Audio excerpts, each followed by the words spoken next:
शिकूया. भागाकार म्हणजे डिव्हिजन. भागाकार म्हणजे डिव्हिजन. मी तुम्हाला भागाकार करण्याची खूप सोपी पद्धत सांगणार आहे आणि आपण या साहित्याच्या माध्यमातून शिकणार आहोत. तुम्हाला खूप आवडेल आणि पटकन लक्षात पण येईल. आता आपल्याला भागाकार करणे म्हणजे काय, तर कोणत्याही वस्तूची समान वाटणी करणे. कोणत्याही वस्तूची समान वाटणी करणे. मग समान वाटणी करत असताना कोणाला कमी मिळू नये, कोणाला जास्त मिळू नये असं आपल्याला वाटतं की नाही, आणि त्यासाठी आपल्याला भागाकार करावा लागतो.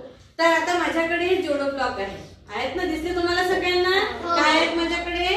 जोडो ब्लॉक. आता आपण पहिले मुली घेऊया. मुलं आपल्या वर्गामध्ये 16 मुलं आहेत आणि 8 मुली, म्हणजे 2 नाही आले समजा, ठीक आहे. तर 8 मुली आज उपस्थित आहेत. तर 8 मुलींना हे जोडो ब्लॉक समान कसे वाटायचे हे आपण आज शिकणार आहोत भागाकाराच्या माध्यमातून. आता हे जोडो ब्लॉक म्हणजे 10चं 1 2 3 4 5 6 7 8 9 10 किती आहे? 10. 10 आणि 10 20 आणि हे 30 आणि हे 10 40. एकूण जोडो ब्लॉक किती झाले मग?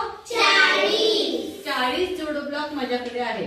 ठीक आहे, 40 जोडो ब्लॉक झाले माझ्याकडे. आणि आता हे 40 जोडो ब्लॉक मी ठेवले. आणि मुली किती आहे? 1 2 3 4 5 6 7 8. किती मुली आहे? 8 मुली आहे. मग 8 जोडो ब्लॉक 8 मुलींना समान वाटणी करायची आपल्याला, म्हणून त्याला डिव्हिजन किंवा भागाकार असे म्हणतात. तर आता समान वाटणी कशी करायची, तर आपण पहिले भागाकाराच्या रूपात त्याची मांडणी करूया. मग आपल्याला लक्षात येईल की एकाला किती जोडो ब्लॉक मिळतील. आता हे जोडो ब्लॉक किती आले? 40. म्हणून आपण हे 40 लिहून घेऊया. मुली किती आहे रे? 8. म्हणून आपण इथे 8 लिहून घेऊया. आता आपल्याला 8च्या टेबल मध्ये किंवा 8च्या पाढ्यामध्ये 40 येतात का ते बघायचं आहे. तर 8च्या पाढ्यामध्ये 40 येते का? मला बरं 8चा पाढा.